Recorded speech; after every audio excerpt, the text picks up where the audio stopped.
Hello friends, நீ நான் காதல் என்ற எபிசோடில் என்ன நடக்கலாம் அப்படிங்கிறத பற்றி பார்க்கலாம். இன்றைக்கான எபிசோடும் ரொம்ப இன்ட்ரெஸ்டிங்கான எமோஷனல் எபிசோட் அப்படின்னே சொல்லலாம். ஆகாஷ் உட்காந்து வேலை பார்த்துக்கிட்டு இருக்காங்க. அபி சொன்ன விஷயத்தெல்லாம் யோசித்து முரளியை பற்றி எல்லா உண்மையும் ஆகாஷ்கிட்ட சொல்லிடலாமான்னு சொல்லி பக்கத்தில் வராங்க.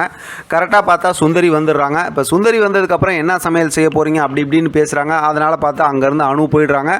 ஆகாஷ்கிட்ட எந்த விஷயமும் சொல்ல முடியல. அடுத்து வீட்டுக்கு பின்னாடி கார்டனில் பார்த்தோம் அப்படின்னா முரளியும் சுந்தரியும் பேசிக்கிறாங்க. இப்போ நடந்த விஷயத்தெல்லாம் பேசும்போது இப்போ ஒரு கட்டத்தில் முரளி நான் அபியை கல்யாணம் பண்ணிக்கிறதுக்காக இடையில ராகவ் வந்தால் ராகவையும் நான் கொலை பண்ணிடுவேன் அப்படிங்கிற மாதிரிலாம் பேசுகிறாங்க.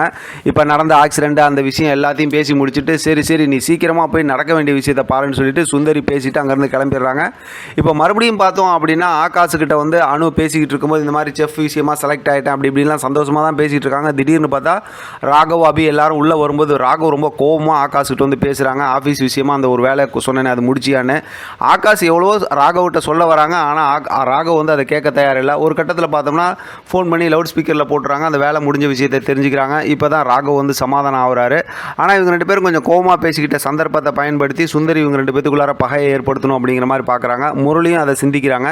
ஆனாலும் பார்த்தோம் அப்படின்னா பாட்டி சமாதானமாக கரெக்டாக போகணும் அப்படின்னு சொல்லிடுறாங்க. இப்போ ரூமுக்குள்ளார வந்ததுக்கப்புறம் அபி ராகவ் கிட்ட நீங்கள் ஏன் அவ்வளோ கோபமாக பேசுனீங்க, என் மேலே இருக்க கோபத்தால் தானே நீங்கள் இப்படி பேசுனீங்க, இனிமேல் அப்படி நடந்துக்காதீங்க, நானும் உங்களை இனிமேல் எங்கேயும் கூட்டிகிட்டு போக மாட்டேன், நான் எப்படியாவது அதாவது சங்கரை சந்தித்து இந்த மாதிரி பேசணும்னு நினச்சேன், ஆனால் இந்த மாதிரி நடக்கும் நான் எதிர்பார்க்கலன்னு சொல்லி நிலைமையை எடுத்து சொல்கிறாங்க.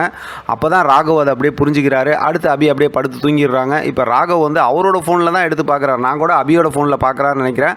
அவரோட ஃபோனில் எடுத்து பார்க்குறாரு அஞ்சலிக்கு கல்யாண நாள் அன்றைக்கி எடுத்த ஃபோட்டோவில். அப்போ தான் சங்கர் பக்கத்தில் நிற்கிறதும் முரளி ஃபோட்டோ எடுக்கிறதையும் பார்த்துட்டு சரி அபி சொன்னது உண்மைதானோ அப்படிங்கிற மாதிரி அப்போ தான் யோசிக்கிறாரு. அந்த நேரத்தில் பார்த்தா இங்கே அபியோட வீட்டிலேருந்து அவங்க அப்பா ஃபோன் பண்ணுறாங்க. அதாவது இவங்க வந்திருக்கும்போது துலாபாரத்துக்கு சொல்ல வரும்போது அந்த பை மறந்து வச்சுட்டாங்கிற விஷயத்த சொல்கிறாங்க.